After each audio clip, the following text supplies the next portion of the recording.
Patrick, did you get that? I got that. I'm ready for roll call after this. Okay. Let's start the Pledge of Allegiance. I pledge Pledge allegiance to allegiance the to the flag flag of the United of the States of United States America of America and and to the to the republic republic Republic. for which it for which it stands, stands, one one nation, nation, under under God, God, indivisible, indivisible, with with liberty liberty and and justice justice for for all. all. All right, Patrick, it's your show. Call to order and roll call, establishment of a quorum. Okay, everyone. I'm gonna call the district. Wait 15 seconds. If you could say your name for our secretary to be able to record that, that would be awesome. So I'm gonna go Afton first. Jeanette Schoenberg. Perfect. Afton. Bayless. Shannon Kohler, Bayless. Perfect. Brentwood. Katie Clark, Brentwood. Okay. Clayton. Chris Wynn. Perfect. Fergflow.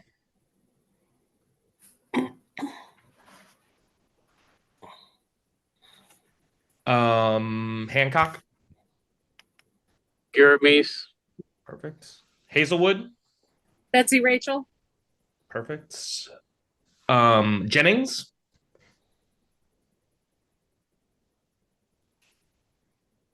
Mr. Austin on tonight. I do not see him. All right, I'm going to move on. I don't see him either. We have Kirkwood.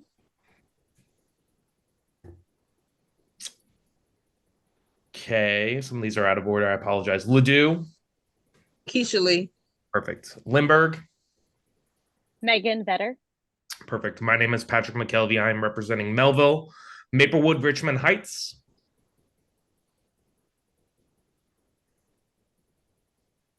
Okay. Normandy. Parkway. Debbie Hopper here. Perfect. Pattonville. Mary Kay Campbell. Perfect. Rittner. Margaret Alban Wilson. Perfect. Riverview. We have Veronica on tonight. Let's see her as well. Okay. And then we have Rockwood. You Bockert. Perfect. U City. Valley Park. Comenley. Perfect. Webster Groves. Okay. Is there anyone I miss that is here now, couldn't get off mute? Anything else? We should have a quorum regardless, but Hi, this is Lisa Neiman calling in from Kirkwood School District. perfect. Okay. I think we are all good.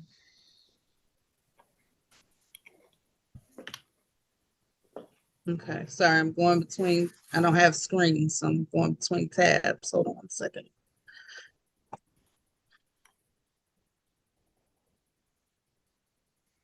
Okay, so we do have a quorum. Leah, is that We correct? do have a quorum, yes. Okay. So hold on, let me go here. So is there a motion to approve the agenda as presented? So move McKelvey Melville. Second, Is there a- Rittner. So I heard Melville and Rittner with the second. Any discussion? All in favor, say aye. Aye. Aye. Aye. Anyone opposed? Okay, motion carries. There is, before we go to the minutes, hold on, go to the right screen, Lord Jesus. Sorry, guys.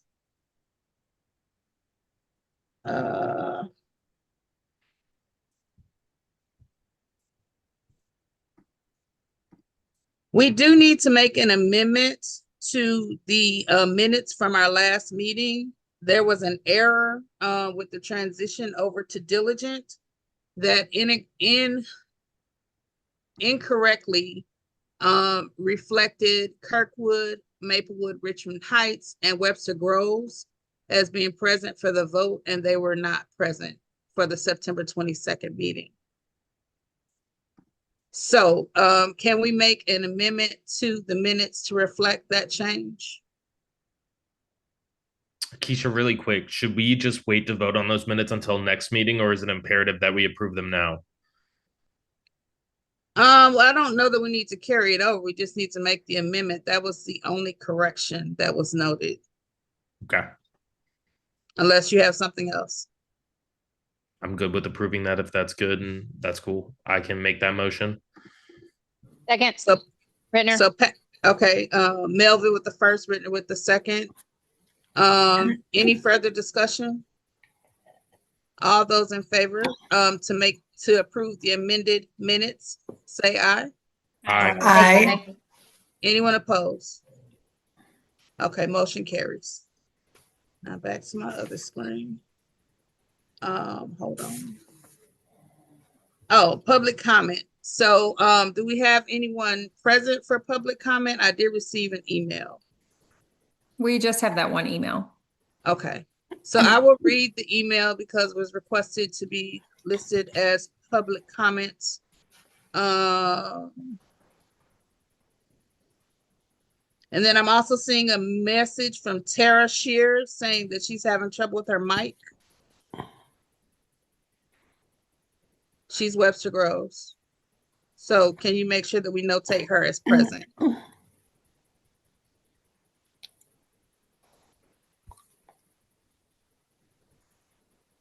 Okay. I'm getting to the email, sorry.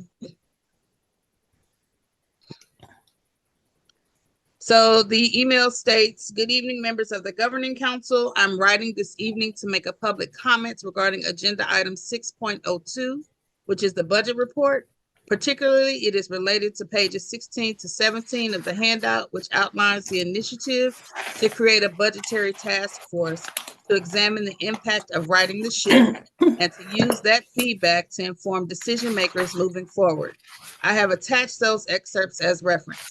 First, I applaud the district in wanting to create this task force. Having meaningful and engaging stakeholder input is necessary for its effectiveness and transparency. Transparency builds confidence in our public institutions.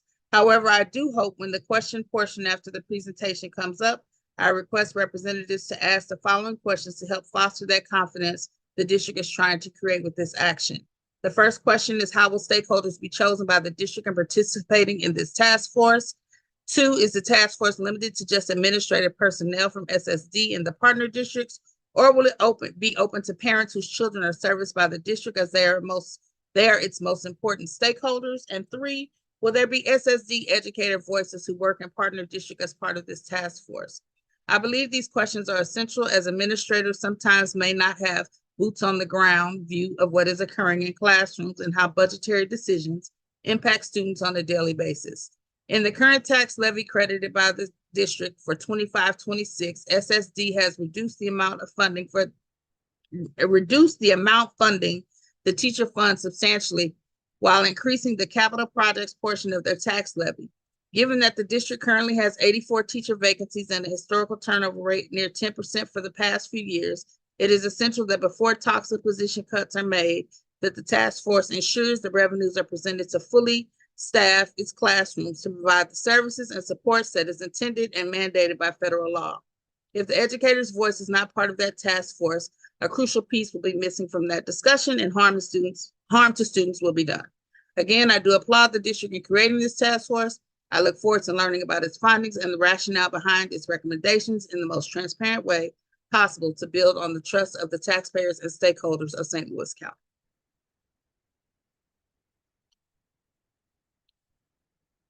So those questions have been answered and will also be answered in the budgetary presentation this evening.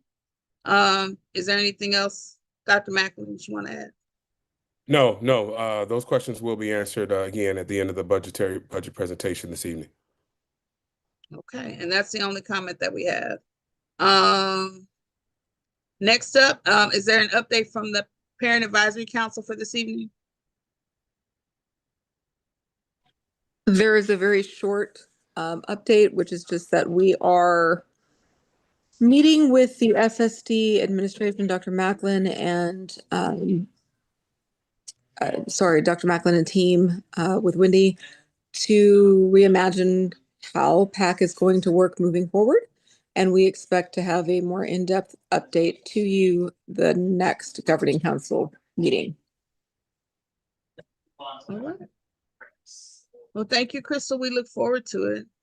No problem. I don't know if this is the right place to say this or not, but in response to the letter that you just read, it's probably worth noting that the industry average for teacher vacancies and staff vacancies, particularly in special education, sits at 1 in 8 are unstaffed in the United States. So quite frankly, I mean, a 10% vacancy is underneath the national average. So while it is something that we should pay attention to, it's probably worth noting that we're below national average in terms of vacancy rate. Sorry, this is my profession, so I pay pretty close attention to it. No, I appreciate you stating that. Thank you so much for that. That's it's worth noting. Thank you. Thank you all. I hope you have a good evening. All right, thank you so much. Thanks for being here tonight. Of course. So, thanks. We'll now proceed to tonight's superintendent's report. Dr. Macklin. Great. Thank you all. First of all, I want to say thank you so much for your flexibility. I know yesterday when you guys got the email or communication saying that this is going to be virtual, there were many of you that smiled. And by the weather today, I think that we all made a great call to be virtual and to be able to still have this meeting. So I thank you for your flexibility and being able to adapt so quickly.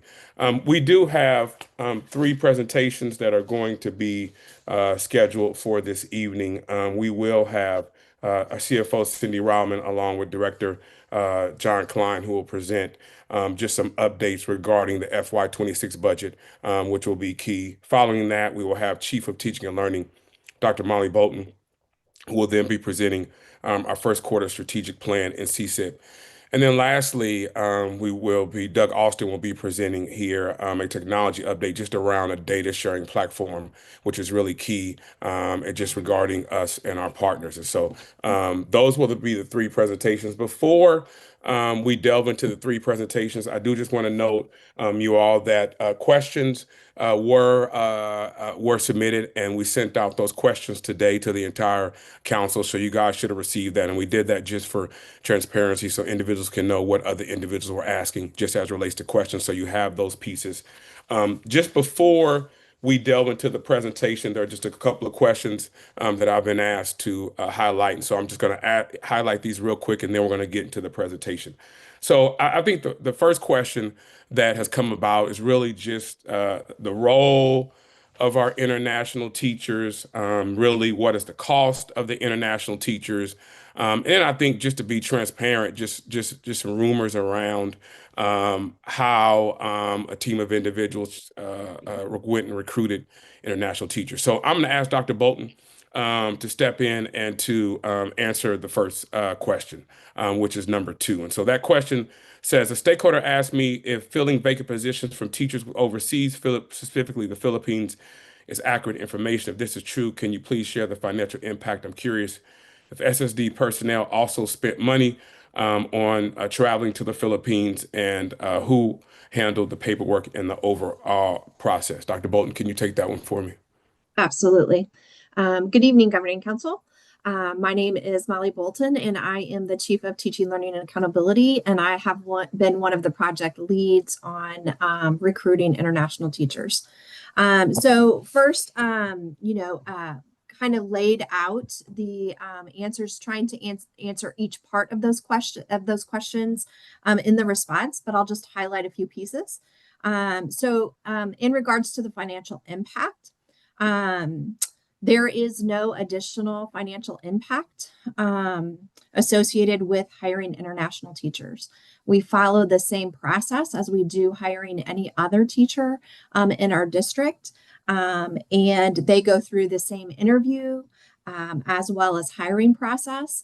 But in addition, they also have to go through the J1 Cultural Exchange Visa program, which involves pretty in-depth government screening, way more than what we do typically with our teachers. The district does have the option and many other districts in the area do help set off the cost of a J1 visa. However, with SSD's finances, we have chosen not to do that. And so there is no additional financial benefit given to our international teachers. It is the same as it would be for any other teacher coming into our district. In regards to the recruitment and traveling, we do work with an agency. The agency that we originally started working with is named Alliance Abroad. They have since consolidated with a couple of other agencies and now are called Teachers Lounge. And so if you'd like to look them up and find out more information about them, they did sponsor myself as well as Dr. Lyles, who is the Chief Human Resources Officer, to take a trip to the Philippines. It was a very, very quick trip, 3 days. And one of them was spent traveling, basically. And we did interviews while we were there. The cost for that, they did pay for one of our plane tickets as well as all of our lodging and meals while we were there. And then the other plane ticket did come out of non-taxpayer dollars. As far as the support and training in regards to the laws in the United States, as well as our IEP process in the United States, we do extensive training with those folks before they even come to the States on those pieces. One of the things the genesis of this idea came from Dallas Independent School District, who has used international teachers for several years now. And they actually have over 200 international teachers in their district. We have 10 this year. 8 of them are from the Philippines. We have 1 from Kenya and 1 from Colombia. Actually, I was out doing visits today with them in their classrooms, and they are doing an amazing job. I think I have answered all the questions, but if you have further questions, I would be happy to answer them. Thank you, Dr. Bolton. Appreciate that there. I'm going to move on to question number 3 here. And I really am thankful for this question because there is a misnomer that injuries have increased. I mean, staff injuries as relates to working with students over the past 4 or 5 years. And so, Dr. Grigsby, if you could help me out with this question here. The question says, does SSD track related work injuries? If so, has the number increased? Have we decreased coverage in schools? Are they not being tracked? And if that is not, can you develop a process as a procedure for that?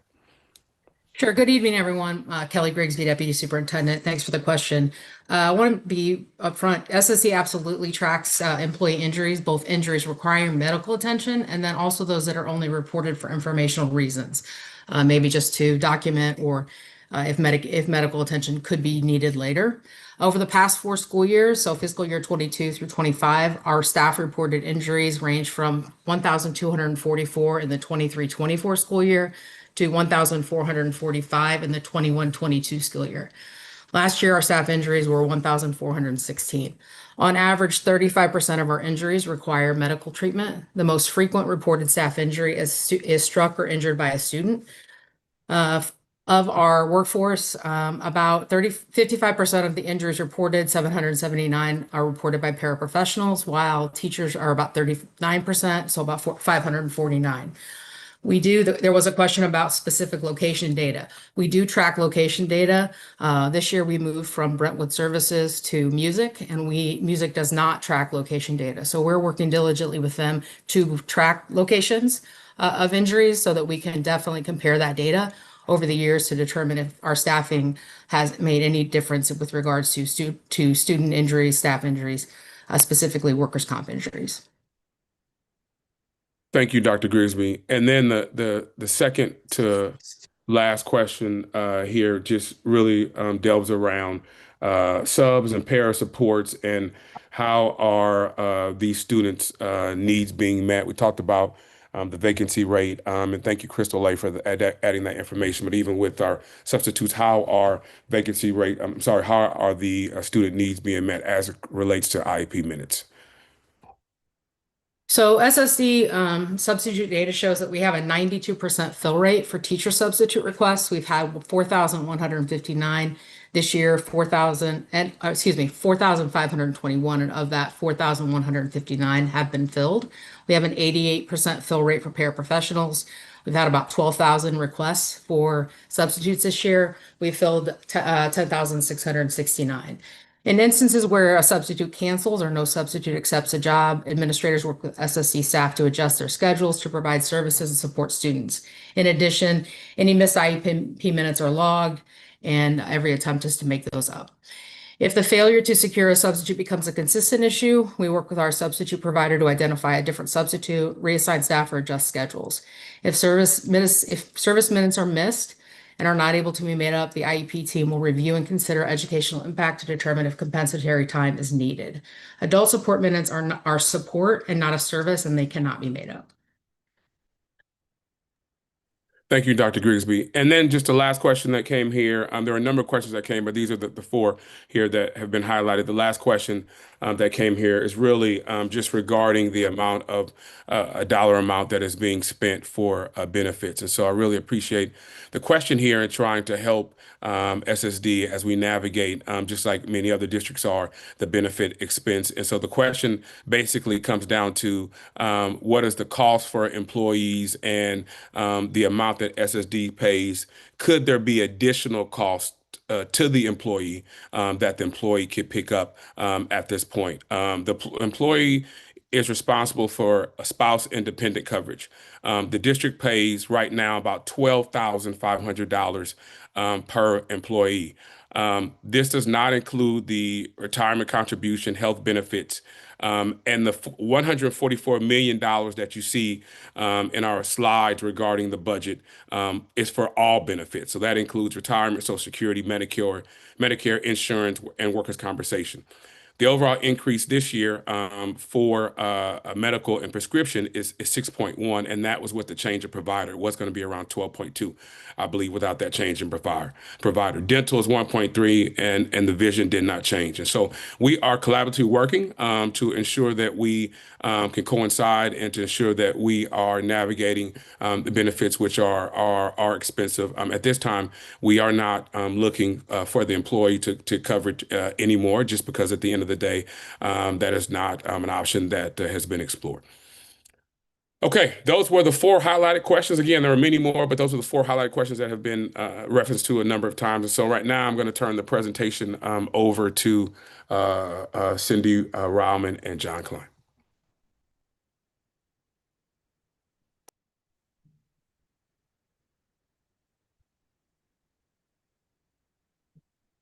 Thank you, Dr. Macklin. Good evening, members of the Governing Council. I am Cindy Reilman, our Chief Financial Officer, and along with me is John Klein. He is our Director of Finance, and we're going to be covering a variety of business and finance topics with you, especially including the fiscal year 26 revised budget.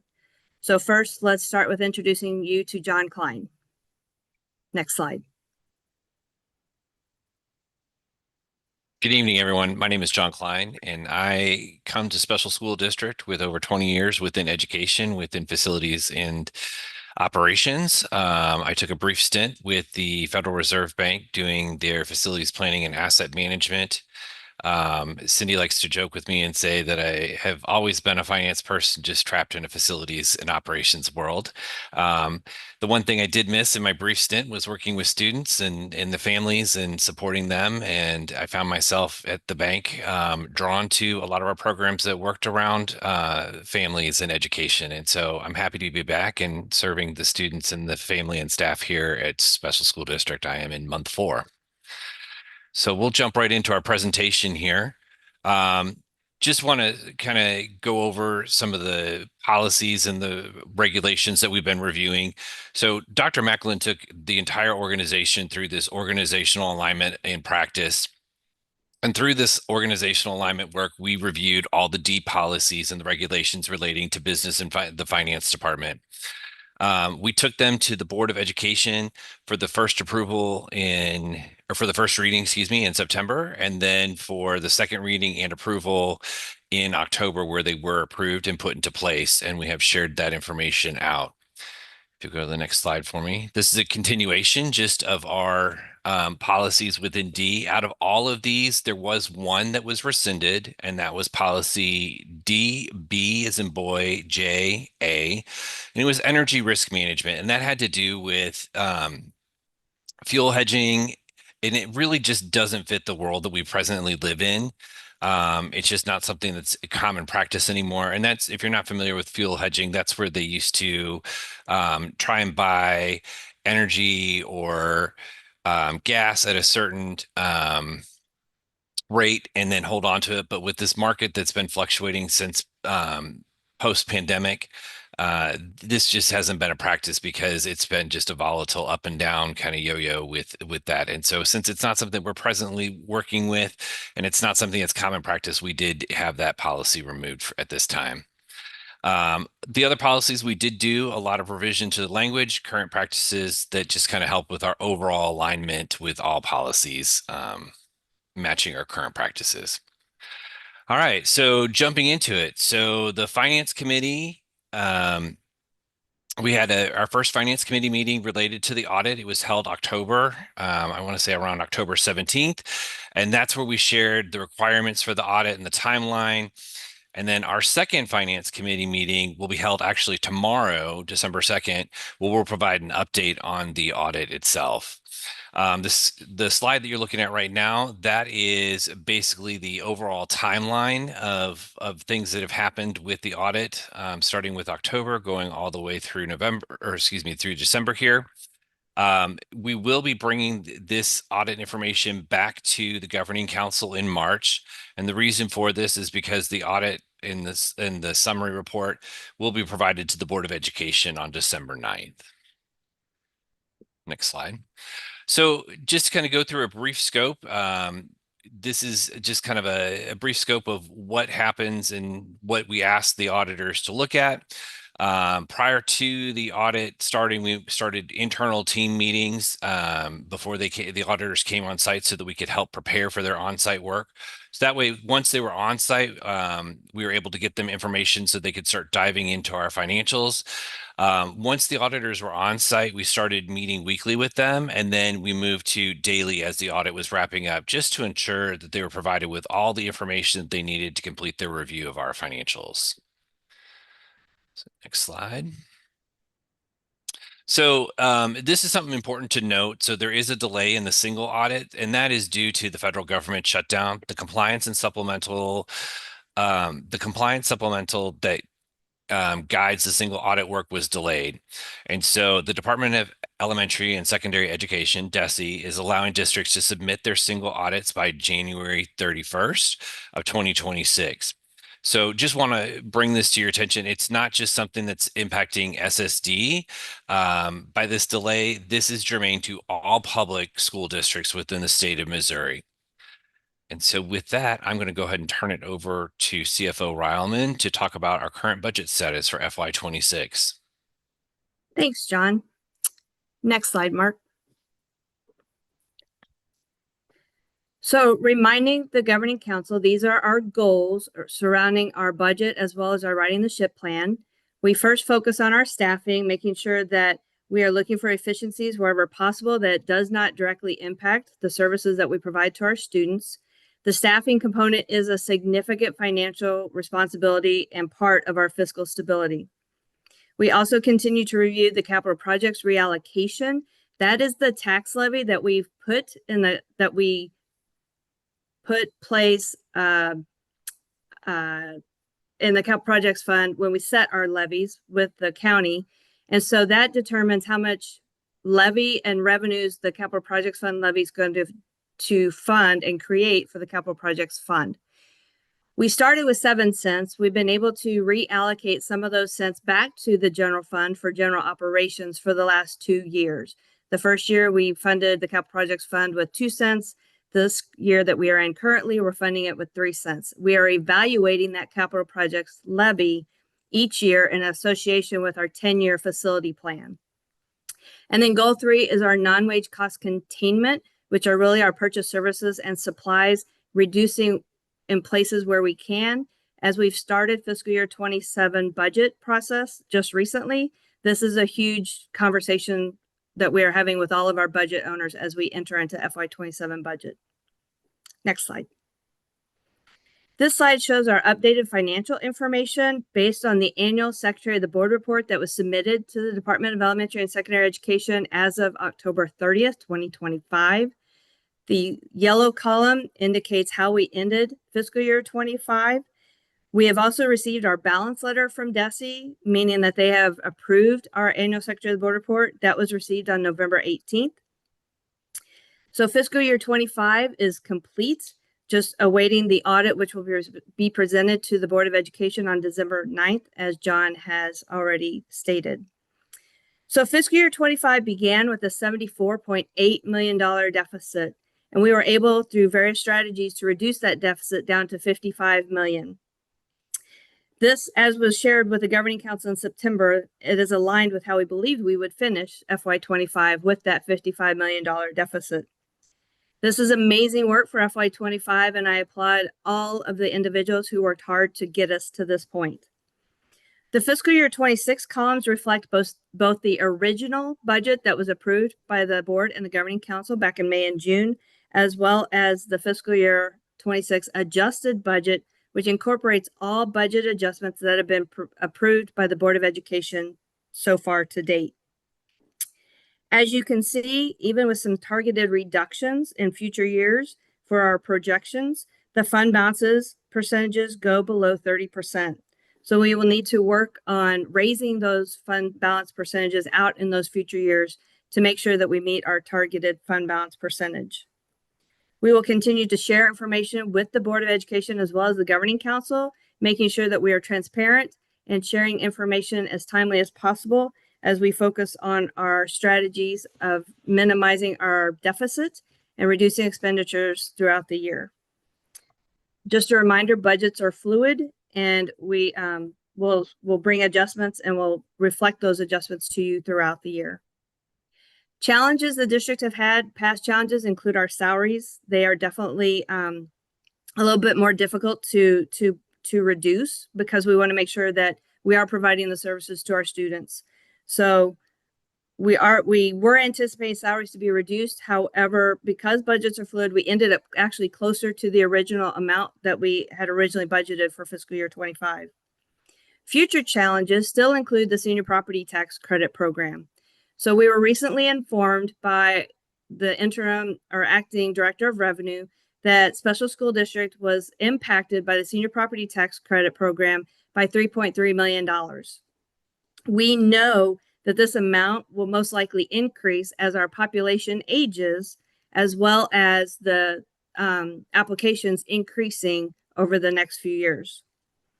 In addition, moving from full accrual to cash has been a little bit more challenging because our prior year statements and comparisons are on a full accrual basis. And so we're working through that to make sure that our reporting is consistent and we can explain any variances that need to be explained. And then finally, medical insurance. We've kind of talked a little bit about that. Medical benefits to the school district is huge. We had $4.5 million as of June 30th, 2025, directly related to GLP-1s and high cost claimants to the district. So those are our future challenges. Next slide. You're familiar, hopefully, with this fund balance year over year percentage graphic comparison. This shows our trajectory for both the previous path that we were on in orange, as well as the projected path that we are on in blue. Again, this is fluid, and these percentages can change based on the financial transactions, the timing of the year, budget adjustments that have been approved, etc.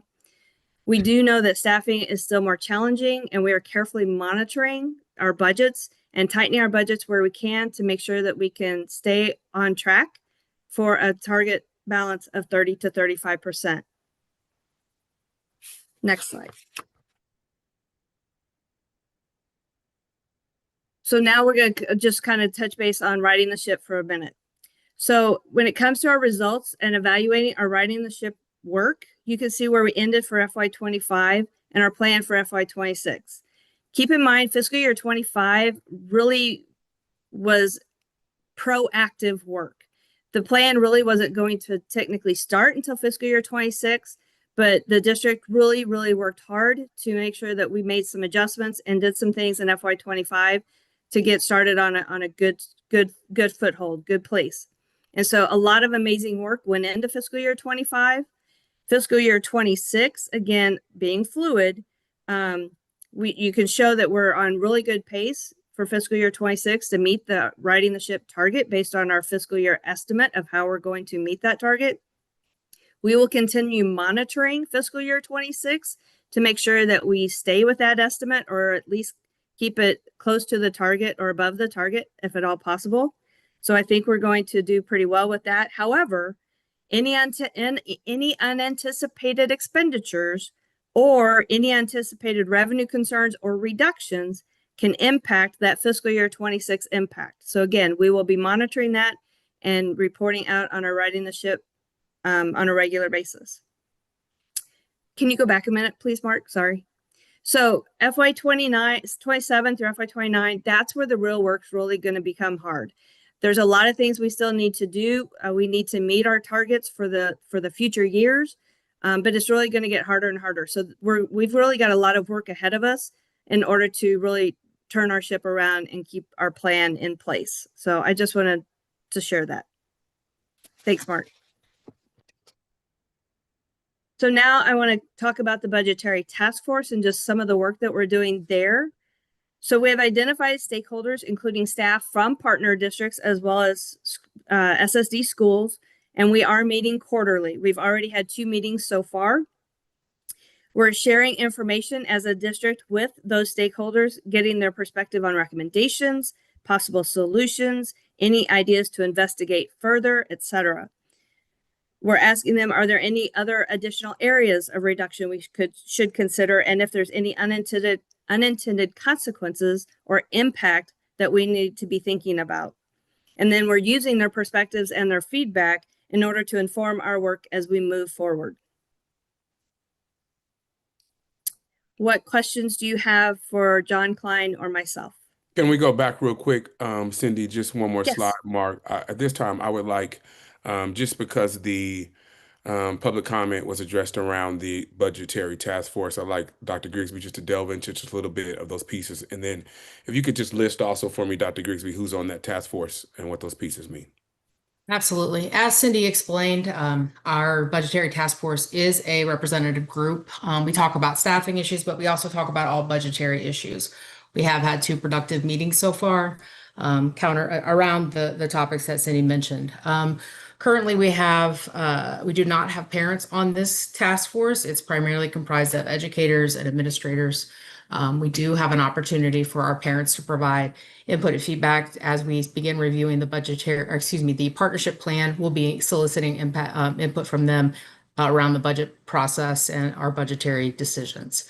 The members of this team there's 29 or 28 members, and so I'll list those off and provide you their role. Obviously, Dr. Macklin, Dr. Benita Jameson, the Maple Richmond Heights Superintendent, Dr. Travis Brack, Afton Superintendent, myself, Cindy Rileman, Mary Jo Gruber, Pattonville CFO, Carlton Brooks, Normandy CFO, Dr. Lyles, our Chief of Human Resources, Dr. Michael Bogus, Parkway's Chief of Human Resources, Dr. Sandy Wiley Skinner, Webster Groves Assistant Superintendent of HR, Dr. Brian McKinney, Lindbergh's Chief of Human Resources, Kevin Andert, our Chief of CTE and Operations, Chiquita Moore, Chief Partner District Officer, Jennifer Henry, Chief Communications Officer, Jeff Sherrill, our Director of Facilities, Kenny Mulder, Director of Transportation, Ann Hawkey, Principal at Summit Academy, Carmen Harris, Director in Rockwood, Nathan Dwyer, Special Education Coordinator in Rittner, Carrie Farless, Homebound Coordinator, Tammy McGrellis is our SDNEA President, Mikey Selby is our SEEA President, Selena Todd is an Administrative Assistant working in Partner Districts, Doug Austin, Chief Technology, Wendy Owens, Director of Teaching, Learning, and Accountability, Emily Jackson, Teacher in Litzinger, Janelle Larson, Paraprofessional in Kirkwood, and Amy Nagel, Speech Pathologist, EPS in the North Region. So I think to round that question out, as you can see that here, the task force includes partner school district leaders, SSD leaders in partner school districts, also SSD leaders in programs and operations, teachers, paraprofessionals, and operational staff, as well as our union leadership. And so I think we agree with the public comment that we want to ensure that the task force is wholeheartedly and transparent and being able to be dedicated to the committee's work. All right, next slide. Any questions for John Klein and Cindy Rahman? Excuse me, everyone. Excuse me. This is Harold Austin from Jennings. I just want to let everyone know that I am on the meeting. Great. Thank you, Reverend Austin. Appreciate that if we could note that. Teresa Pearson from Normandy is also on the meeting now. Thank you. Thank you, Teresa Pearson. Appreciate that. As is Kevin Martin from Ferguson Florissant, Kay Gage from University City, and as I mentioned before, Tara Shear from Webster Groves.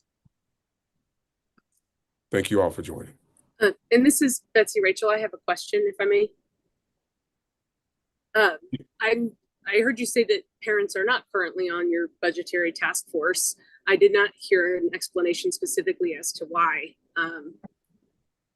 I can only go from my own experience in the district I represent, but we always include parents in our budget task force in Hazelwood. I'm curious. I mean, that is a really important stakeholder voice. What is your reasoning behind not inviting parents to be a part of that? So there's twofold for this. We are in the aspect of revising our partnership agreement as we speak. And so the partnership agreement and then our findings from our budgetary task force will be brought to our parents so that we can do both of those pieces in one aspect. So there will be parent voice here. However, we wanted to, when we get parents in the room, we wanted to be able to tackle two huge rocks at one time with parents. And one is that partnership agreement and then the findings from the budgetary task force. I appreciate the explanation. Thank you, Dr. Macklin. Thank you, Betsy Rachel. Any additional questions? This is Carrie from Rockwood. Really quick question regarding staffing. Is there a transparent process regarding staffing and who is ultimately making the decision for staffing? Is that coming from this budgetary task force? Is it coming from the ELT of SSD? Is it in collaboration with the directors and executive leadership? Sure. This absolutely is a collaborative process. It is not, these decisions are not being made in the budgetary task force. We review staffing, but we also review other areas where we can make reductions. With regards to staffing reductions, those absolutely are the capacity to make reductions. That's done within the partner district with coordinators and directors and partner district leadership working together. Also our executive leadership, they make recommendations on what they believe they can reduce, if they can reduce or add at this time. And then we review that information, determine what direction we're going to go as far as that's concerned. And then we make the final decision, but it's absolutely done in a collaborative way. It starts in the partner districts and in the SSD schools with the boots on the ground leadership, and then in consultation with executive leadership. This is Debbie Hopper. I have a follow-up question to that. Last year, sometime there was conversation about this idea of needing to move staff from some schools into other schools to support the gaps that were taking place. During the course of that conversation, there was discussion about how there would need to be some discussions on how to change the ways that staff deliver the services to students. Is any of that taking place? Have there been discussions about how to restructure, reorganize, re-engineer, if you will? And I kind of had a question similar to that when we get to the CSIP about re-engineering, reorganizing how services are delivered to the students when staff reductions are made? So Debbie Hopper, that's a great question. You actually preluded yourself because that is a CSIP 2.1 question that will be addressed. But I will say that CSIP 2.1 team is looking at the delivery service along with continuing service. And so that is a question that when it comes up on the CSIP can be answered. Okay, thank you, Dr. Macklin. Yes.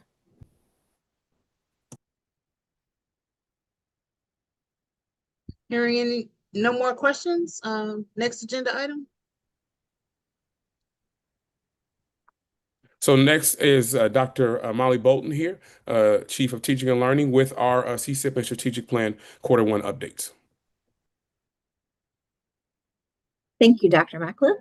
Good evening, board. Governing council. I am here to give you the first quarter updates for the Strategic and Comprehensive School Improvement Plan. Next slide, please.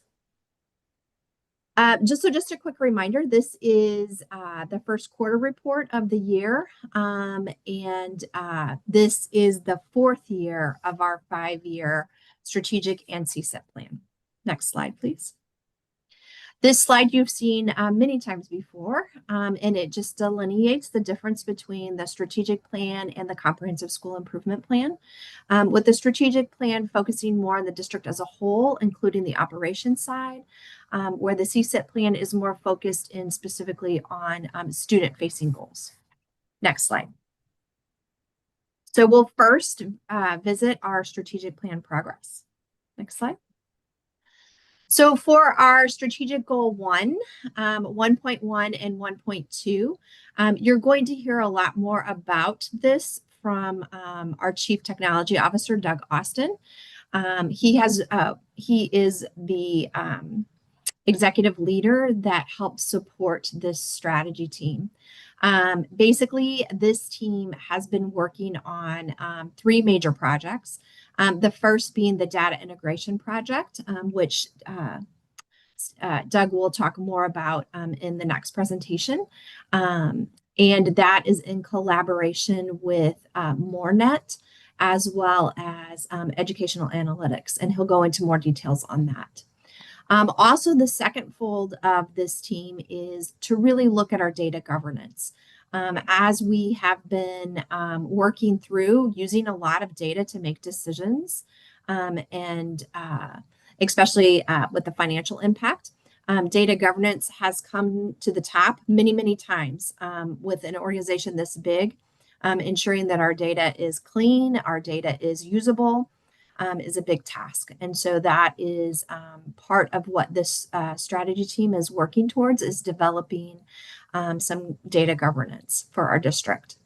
And then lastly, you'll get to see some of the results of their work this evening with our key performance indicators.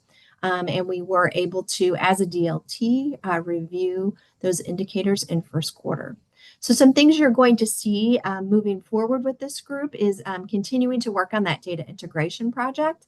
We are piloting that with Hancock Place this year, and they will be teaming with us to really try out and build the prototype of this data integration project, where we will have data sharing from partner districts with special school district and vice versa.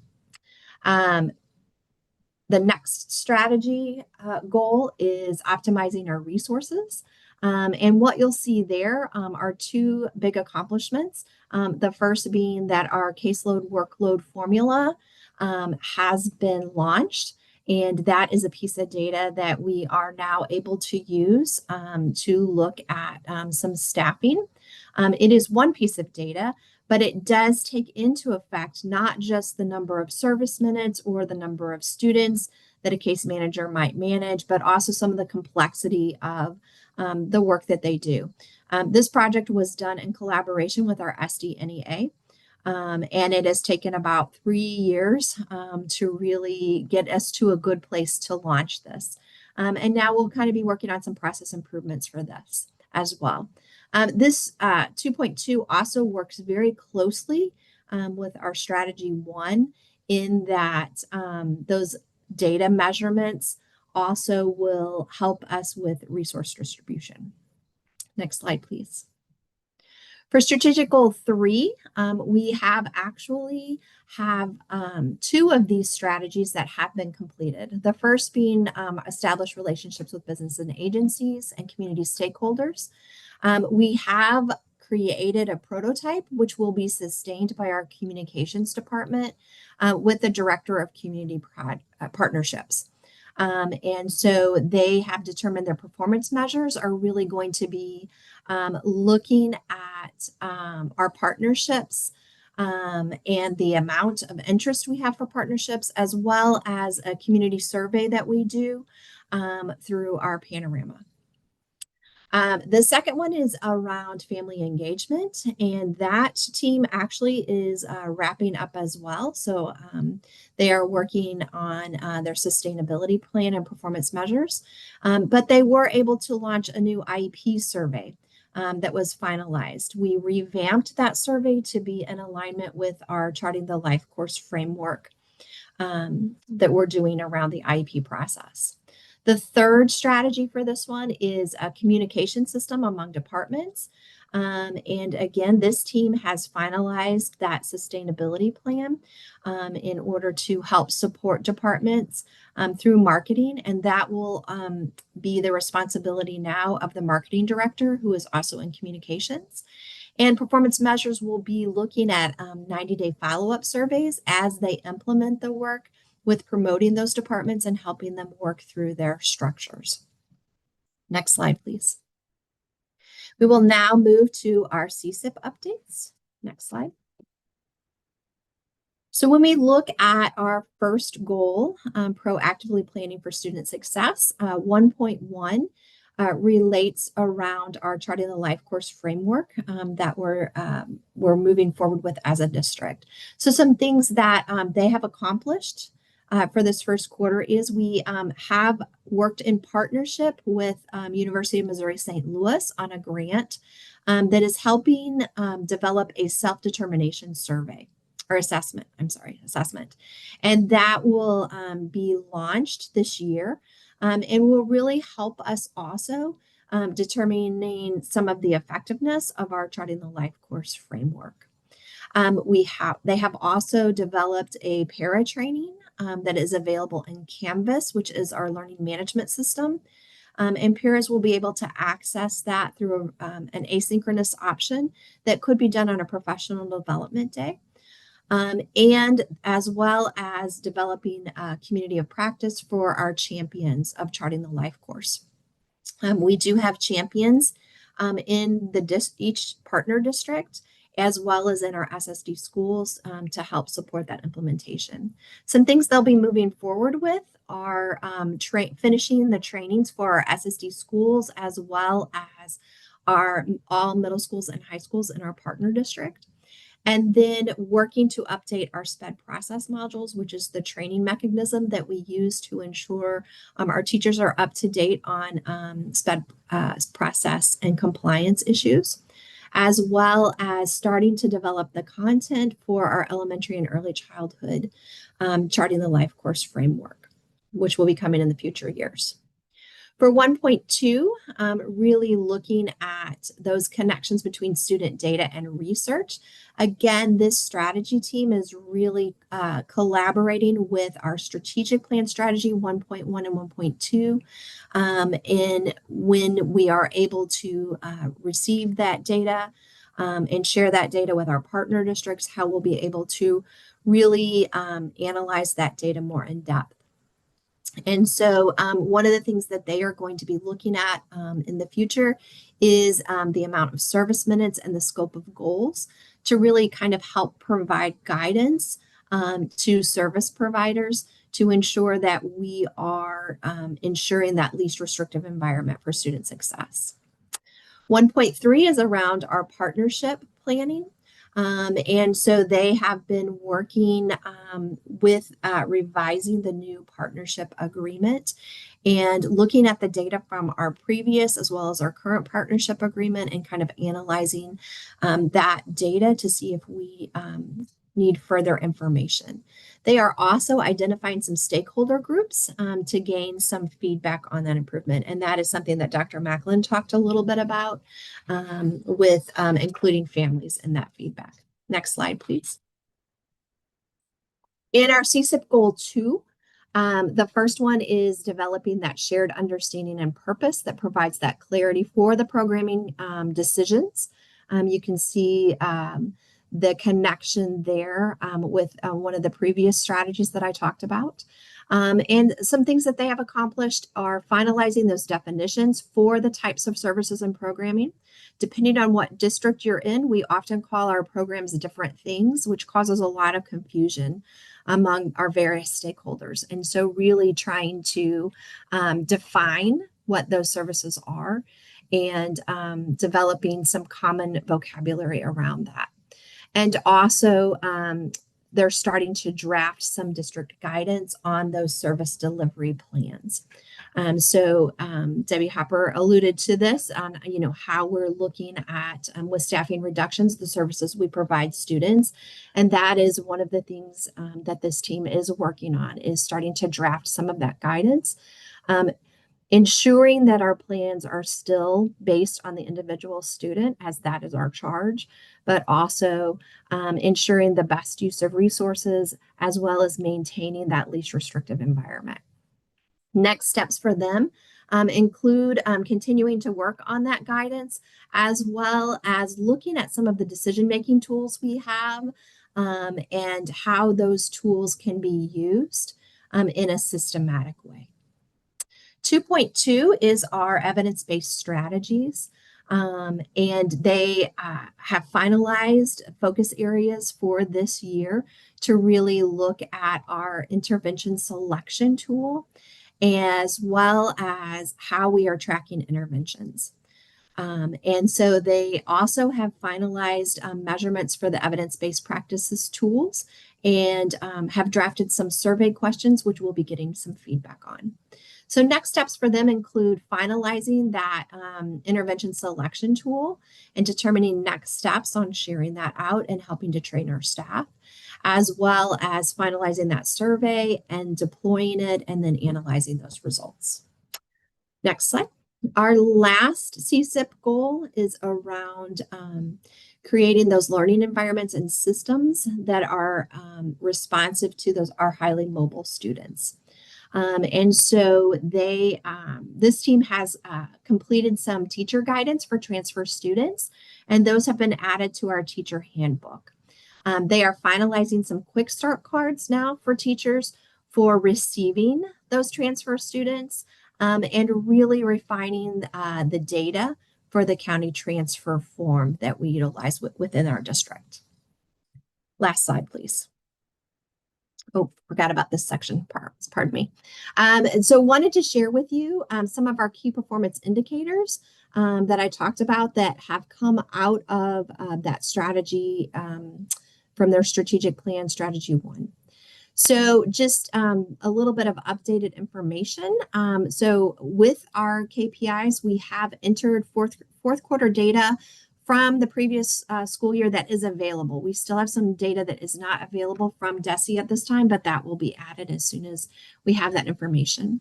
Also, our district leadership team did do a fourth quarter review and really focused the discussion this quarter around our vacancy rates and our sub-fill rates, as well as discussing the way we're reviewing the data and anything that we wanted to change with that.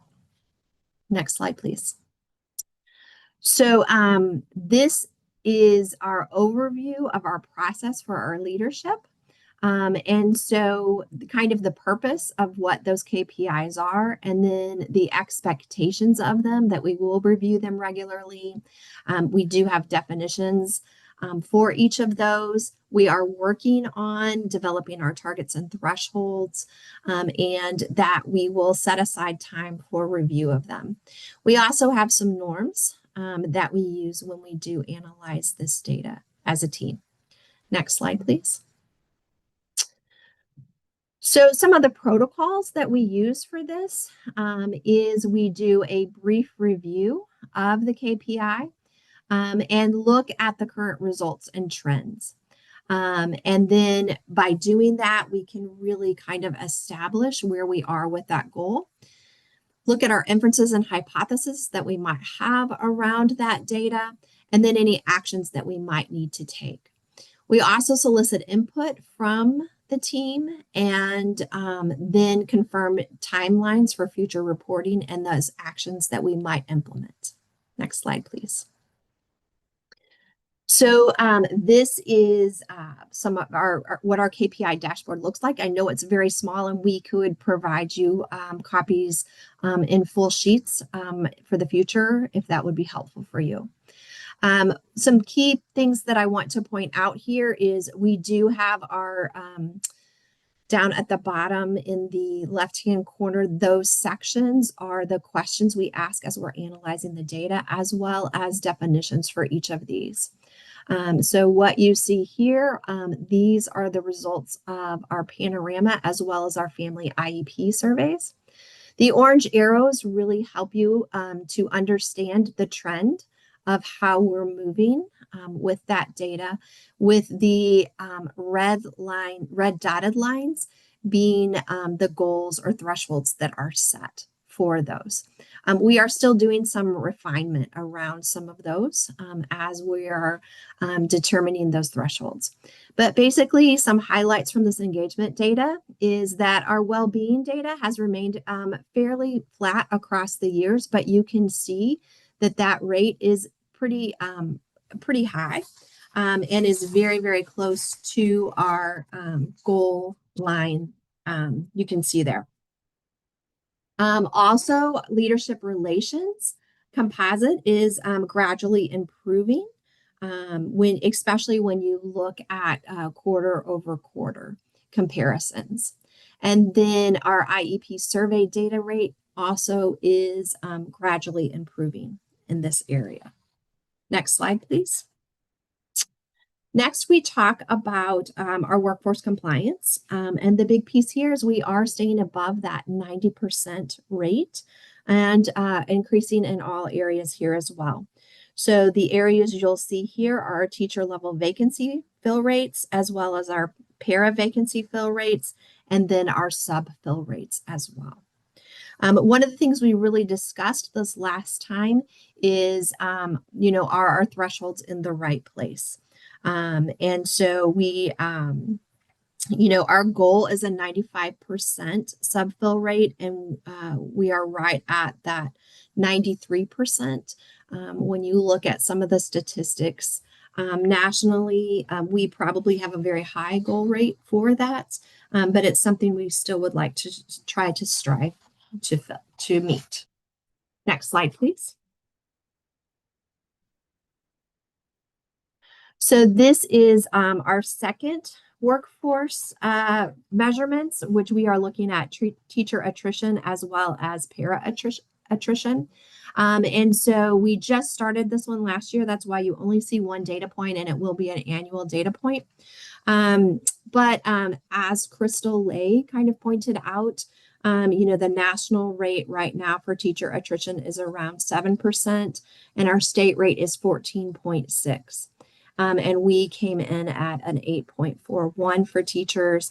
There is not comparison rates for paraprofessionals. I think we employ more paraprofessionals than most school districts do. So I think that does contribute to us not being able to find a rate for them. Next slide, please.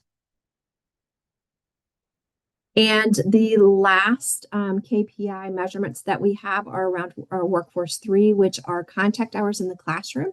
And we notice that they do remain steady, especially again, as you compare quarter over quarter.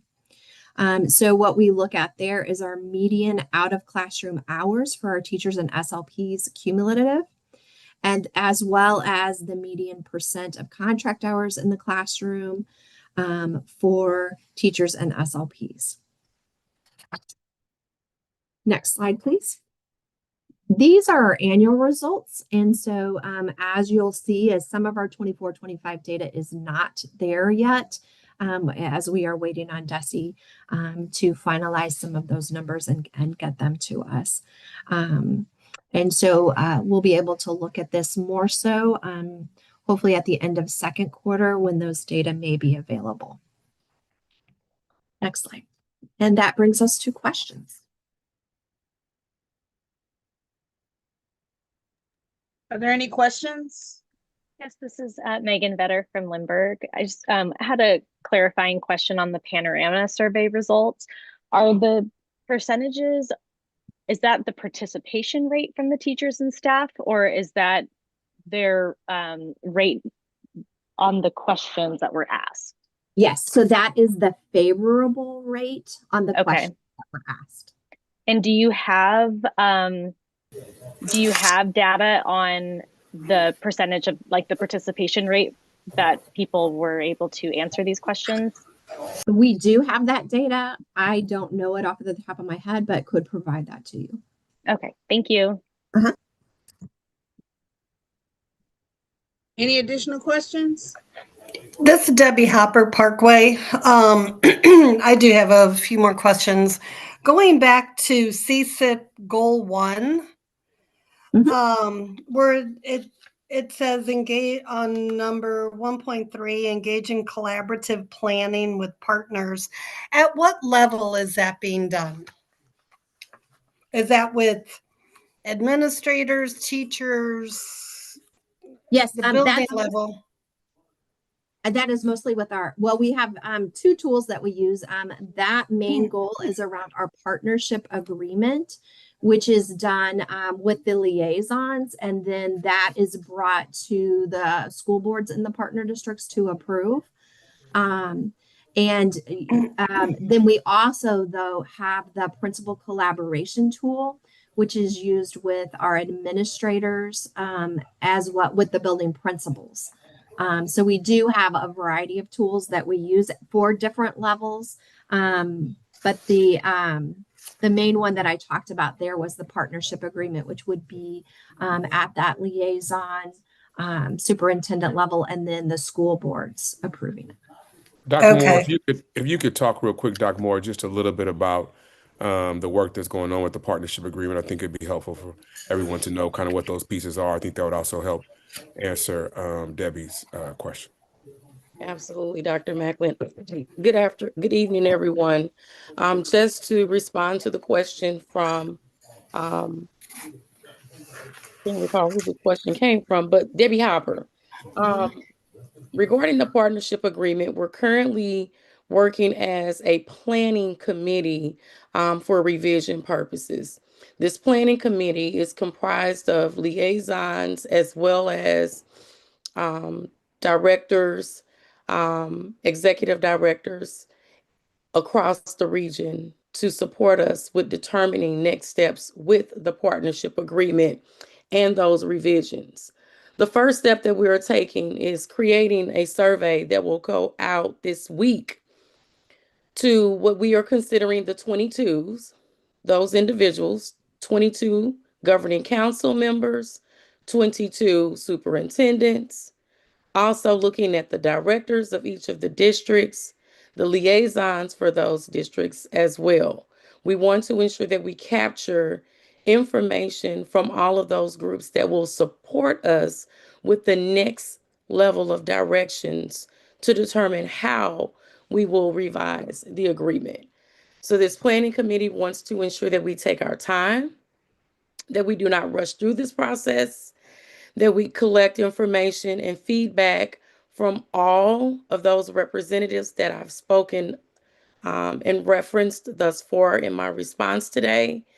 And as we continue through this process, we know that we'll be providing those updates to the Public Review Committee, as well as to this council, our board, as well as the community as we continue to advance the work.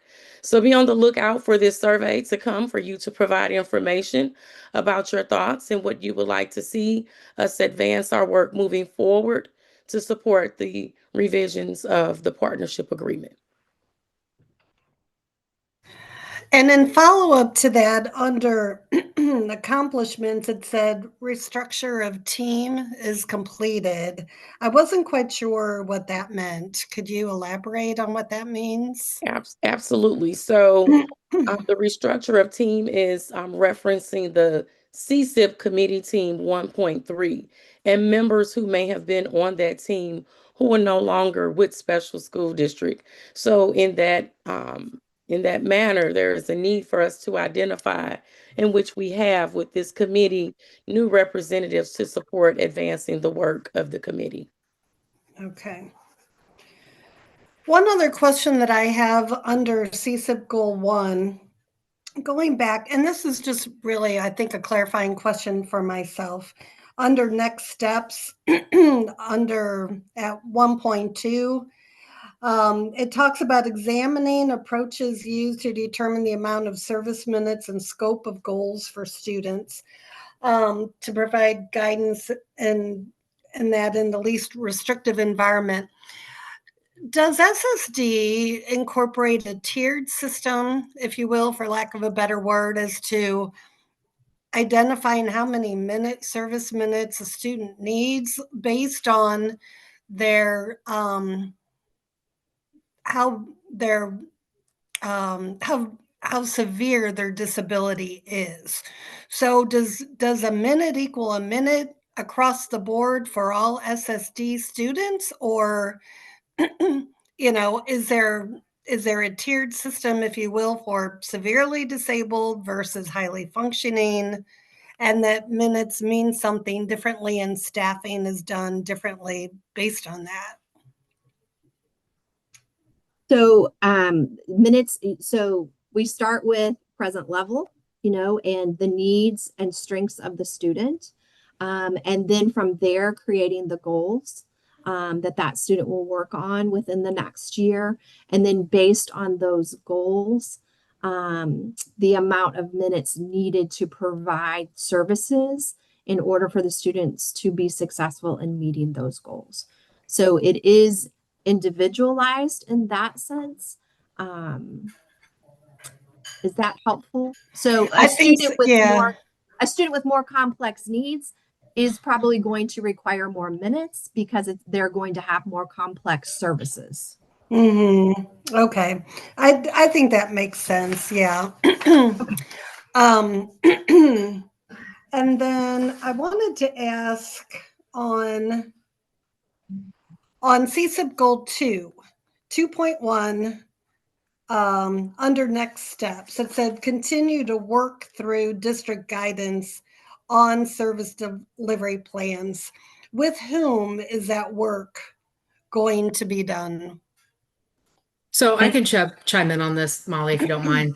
So Debbie Hopper, that's my CSIP team, and we have a large team of directors and coordinators working on this. So we are currently working on a guide for literacy, a guide for math, a guide for social emotional learning, and then also just some language and support around strategy. So we have approved interventions, approved programs that we use for interventions in each of those areas, and they have recommended service delivery time associated with them. We need to shore up across the county how we are training our staff, how we're training coordinators, how we're supporting IEP teams and identifying the appropriate programming, what the service minutes would look like, a starting place.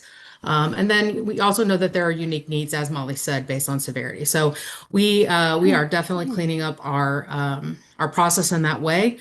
We want to make sure that students are getting what they need, that we're using our programs with fidelity, and that we're providing some structured guidance around how we support students with differing needs. Okay, so that would be working with the actual delivery providers. Yes, we will be doing. So if a provider is trained in a certain intervention program, then they would understand how that should be rolled out in the number of minutes. Sometimes they are sitting as a service provider in those IEP meetings, but sometimes they're not. And so we need to make sure that we're providing support to IEP teams, specifically case managers, families, and other members of IEP teams, that we're providing the right amount of minutes to support students and their needs. Okay, all right. I think that's it. Thank you. Thank you. Mhm. Any additional questions? All right, next agenda item. So we have one more presentation. Thank you all for your patience here. Typically, we only have two presentations, which would be our budget and our CSIP, which you heard tonight. However, at our beginning presentation this year at an orientation, Doug Austin presented in his orientation of technology around a platform, a shared platform for the partner school district and SSD. And so there was a request to get some follow-up on that. And so he has a brief presentation that he's going to just cover here just to follow up those pieces in about 10 minutes. And that will be the close of the presentations for today. So thank you all.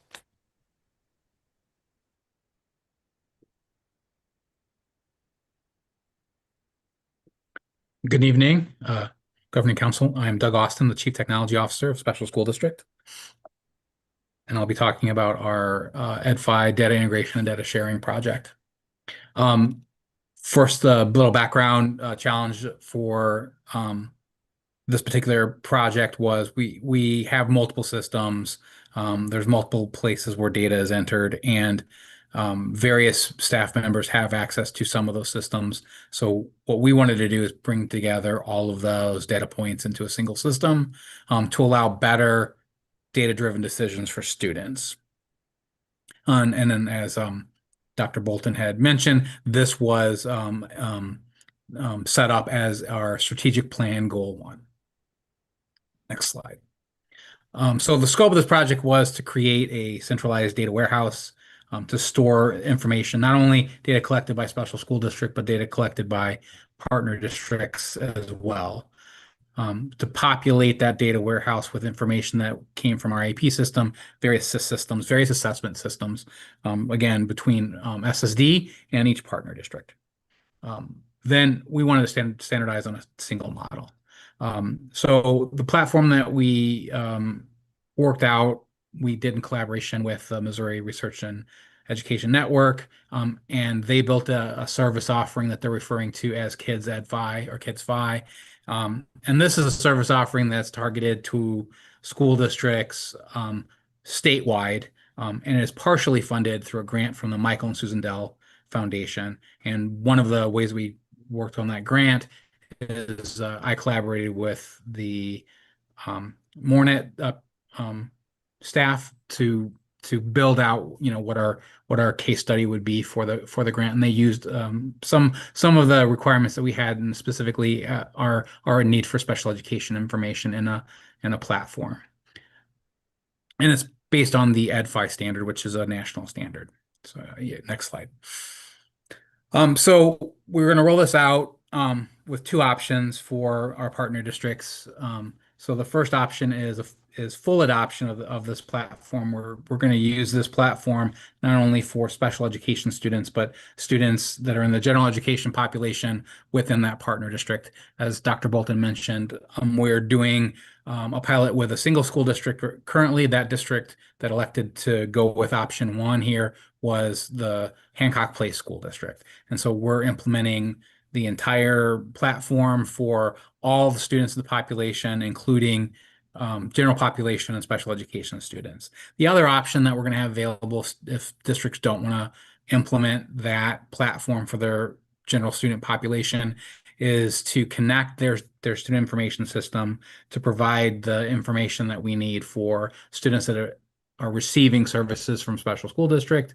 And with that option, we'll populate the data warehouse with that data, and our staff will be able to access not only our data that we're collecting from our assessments, but data that's collected on those students at the partner district and their SIS and assessment systems. Now, in option 1, the partner district would pay for their portion of the students that are populating that. It's a fee based on the number of students. And the SSD portions are already paid by SSD. In option 2, there'd be no additional charge for the partner district. The SSD components are already factored in, and we would just need the time to work with each partner district's technology staff to connect in those systems and populate the data into the data warehouse. Next slide. So we've been working on this project since the spring. So we have built out the platform, and all the instances of the data warehouses have been built for each of the public school districts. Our IEP system has been connected and configured to send data into the data warehouse. Our student information system, we're using Focus K-12 SIS as our student information system. So that has been connected to the data warehouse, and we're in the process of mapping the data, both data from our IEP system and data from our SIS system is being mapped and connected. We're also working with Hancock Place to connect their data into the system and make sure that the data is aligned so that our data and their data can be correctly synchronized into this system. So we're in the process of working out that mapping, working out all the details of how our data and their data need to align in that system, and preparing for synchronizing the data. Next slide. Our next step is finalizing this mapping. We're working together with Hancock Place. Hancock Place is going through finishing up all of the mappings of their data elements and making sure they fit and everything looks good, and it synchronizes with our data.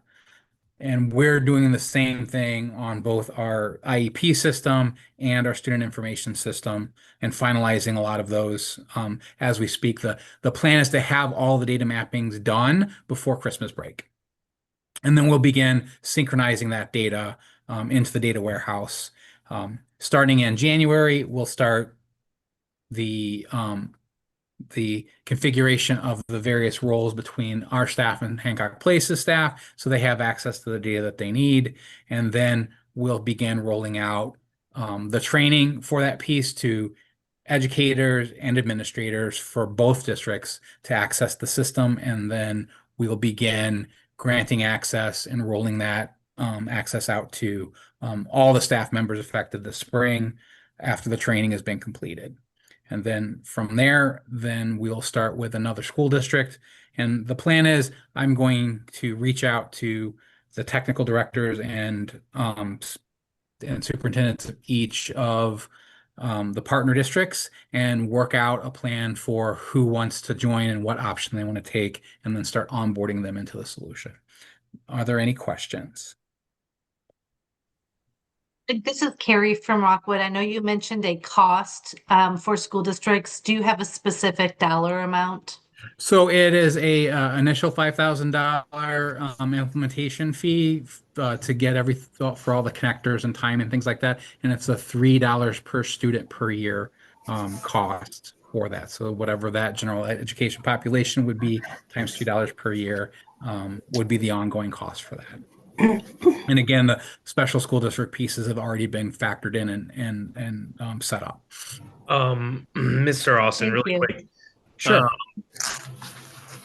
You may have already explained this. I apologize if I get this wrong. Is there a expense sharing between the district and SSD, or is it like split down the middle, or will the districts be I can see how this tool is useful for everyone, but like what is the expense? Are the districts expected to take on all of those expenses?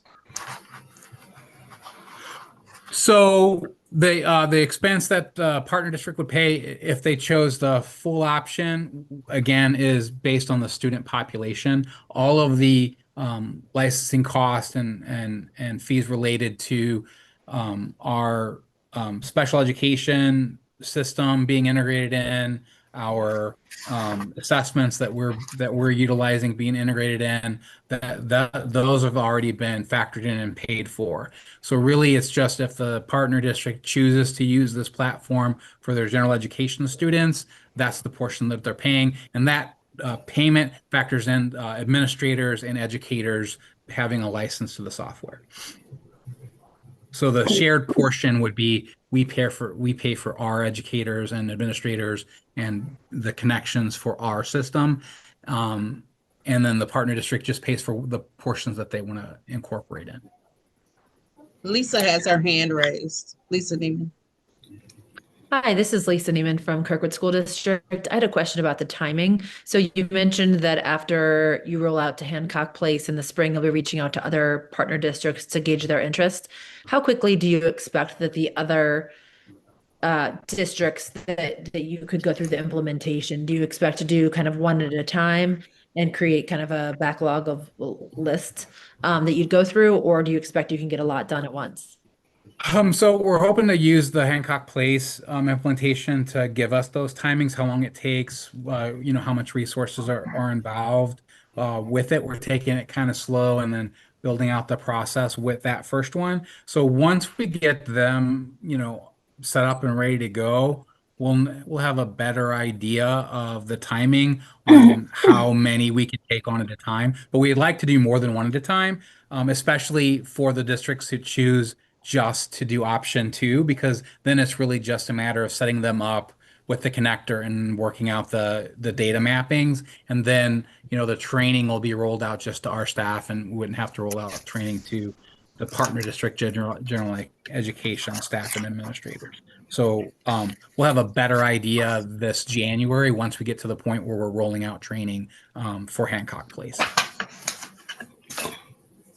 Thanks. Yeah, and when you reach out to the IT staff at each partner district, I think it would be helpful to share that information that you do have based on your experience with Hancock Place. Yes. Both with regards to, the timing, and also I would say what's the level of effort for the IT staff at the respective districts. So what's the kind of level of effort or investment our teams are gonna need to make on the IT side? So again, we're in early stages of this, but That's what I ask. yeah. Yeah, if you can just share that once you have that information from your experience with Hancock Place, if you can share that with the IT directors, that would be helpful. Great. So I know you don't have it now, but Sure. Yeah. after your experience, that's just my Absolutely. Thank you. Debbie Hopper Parkway. I'm not finding my little hand raised symbol down here, so I apologize. What is the advantage to a partner district taking the full adoption for both general ed and special ed students? And then what are the consequences if they don't do it, at least for the SSD side, for their SSD students? So the advantage of the platform has quite a good number of dashboards and data views that help both administrators and educators get key performance indicators on students in general. And then by adding in indicators that come from our IEP system, hopefully that simplifies things for even for general education and teachers who have students receiving services in their classes, that they can see where they are at with those goals. And any additional assessments that we're doing will also show up in those dashboards for them, and more of the idea is a kind of a holistic view for that. Now, if a partner district already has a platform that does dashboards for them and does, these kind of visualizations, then, we don't expect them to adopt it because they've already invested in something else. So I guess the consequence of if you had your own and you're not interested in using this platform would be those elements wouldn't be populated in any dashboard that you're looking at. It would only be the special education teachers and administrators and within SSD that would be active in the dashboard, viewing the data, and then the data would really just be students that are receiving services, as opposed to all students.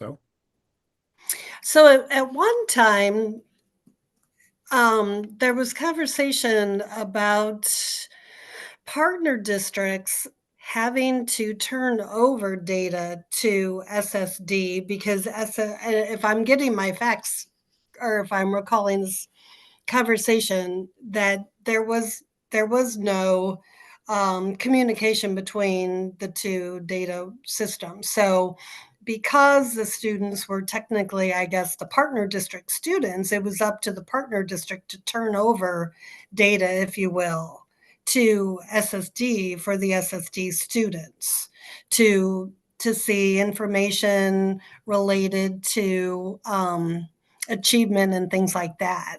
So is this going to help take care of that issue then, if the partner districts? That's the goal. So, currently generally the way that's done is, partner districts grant special school district teachers and special school district administrators access into these various platforms, which means that currently, in order to make some of these decisions or plan for evaluation or reevaluation meetings, our staff are pulling together things from multiple sources and trying to compile that in advance for the meeting. So our idea behind this would be to alleviate that as much as possible and get all of the key pieces of information, maybe not every single thing from every platform, but the key piece of information in a single platform that educators could look at and make some decisions, and administrators could look at and make those decisions. And yeah, it's kind of built into, our partnership agreement. We have a data sharing. There's a data component in our partnership agreements, and so that this kind of aligns with that as just a mechanism for doing that in an automated way, as opposed to, well, we just give you access to this platform and you have to log in and look at it separately. Okay, thank you. Again, thank you all. This is a request that came back from Doug Austin's initial orientation presentation. And so I will say that this presentation was presented at our superintendent's roundtable the Friday 2 weeks ago before Thanksgiving. And so the next step Doug would be collaborating with the technology teams and the partners to really show the demo and what the piece really means. So appreciate you guys' feedback. That concludes the superintendent presentation for this evening. President Lee. Thank you so much. Next up let me get back to the other screen. Next up on the agenda is Board of Education elections. And there's a memo that I will read that basically states candidate filing for 4 open seats on the Special Education Board of Education opens at 8 a.m. on Tuesday, December the 9th, and continues until 5 p.m. on Tuesday, December 30th. There are 3 open seats for 3-year terms beginning March 2026 in the following subdistricts. Subdistrict 1, Hazelwood, Jennings, Maplewood, Richmond Heights. Subdistrict 2, Afton, Bayless, Hancock Place, and Melville. And Subdistrict 7, Clayton and Rockwood. 1 open seat is for a 2-year term beginning in March in the following subdistrict, which is Subdistrict 4, Ferguson, Florissant, Pattonville, and Riverview Gardens. An electronic version of the application packet is included in the meeting packet. And that's basically it. Is there any questions with regards to the elections? Hearing none, we'll move on to our action items. Which is first the FY26 CSIP first quarter approval. Is there a motion to approve the FY26 CSIP first quarter approval as presented? Hancock Place. Second, Lindberg. All right, we have Hancock Place and the second by Lindberg. Is there any additional questions? Any further discussion? All in favor, say aye. Aye. Aye. Aye. All opposed? Motion carries. Next up, we have 9.01, the FY25 budget amendment dated 6/24/25. Is there a motion to approve the FY25 budget amendment for 6/24/25? Hancock Place. Thank you, Garrett. Is there a second? Melville. Melville. Is there any further discussion? All in favor, say aye. Aye. Aye. Aye. Anyone opposed? Motion carries. Next, we have 9.02 FY26 budget adjustment for 10/28/25. Is there a motion to approve the FY26 budget adjustment for 10/28/25? So moved, Lindberg. So move or Second, second. Redner. All right, thank you. I have Lindbergh with the first, Rittner with the second. Is there any further discussion? All those in favor say aye. Aye. Aye. Anyone opposed? Okay, 9.03, we have the FY26 budget adjustment for 11/11/25. Is there a motion to approve the FY26 budget adjustment for 11/11/25? So moved, Rittner. Thank Second, you. Normandy. All right, I have Rittner with the first, Normandy with the second. Any further discussion? All those in favor say aye. Aye. Aye. Anyone opposed? Motion carries. Next, do we have any recognitions or presentations from your districts? Hearing none, we'll move on to the calendar of events. The remaining council meetings for FY26 are March the 2nd, 2026 and June the 1st, 2026. Does anyone have any additional announcements? Both of those meetings are scheduled for in person, unless we have inclement weather in March. If we have inclement weather in June, that's another conversation. We hope for neither, Dr. Macklin. Yes. Ms. Lee, I'll just report that the St. Louis County PLC group is holding their biannual meeting this coming Saturday, December 6th, from 9 a.m. to noon at Ladue Middle School's library, right? Correct. And the topic of conversation will be school board and superintendent relationships. We have a panel of about 5 or 6 individuals, and Mr. McKelvey is actually going to be one of our panelists. And then we will have 2 breakout sessions, one on school board self-evaluations and superintendent evaluations. I think we just have 2. Just 2. I'm not sure if we decided on a third or not. But hope everyone can come, and appreciate Ladue for hosting. Absolutely, it's our pleasure. And I also just share it with your other board members for those who are present tonight. The more the merrier. It's always good for us to be able to get together and discuss our business amongst those that don't need the extra explanation. So of what it means to be on the school board. Any additional announcements? This is Garrett Meese from Hancock Place. Okay. I just wanted to extend our gratitude to Hancock for being able to participate in the portal adaptation and implementation. It's been a great ride. It's been a great experience, and I know it will benefit all the students throughout St. Louis County once it's fully implemented in a manner that fits everybody's districts. I just think because of the way our population does move around, it would definitely help the continuity of services throughout the entire county. And the copious name dropping I heard tonight during the meeting, it was just like, oh, there's our name again. I know that maybe it's a little bit of pat on the back, but it's like, oh, highlight. So I just wanted to share our appreciation for being partnered with this pilot. And anyway, that's it. Well, we thank you for being one of the first to engage in the pilot process. So thank you, Garrett and Hancock Place. Any additional announcements? Hearing none, is there a motion to adjourn the governing council meeting at 8:43 p.m.? McKelvey Melville. Rittner, second. What was the second? Rittner, second. Okay, thank you, Rittner. So I have Melville with the first, Rittner with the second. All in favor, say aye. Aye. Anyone opposed? Okay, I wish you all a very happy holidays since we won't meet into the new year.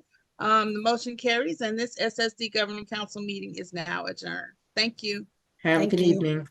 Thank you. Have a good evening, everybody. Stay safe and warm. You too.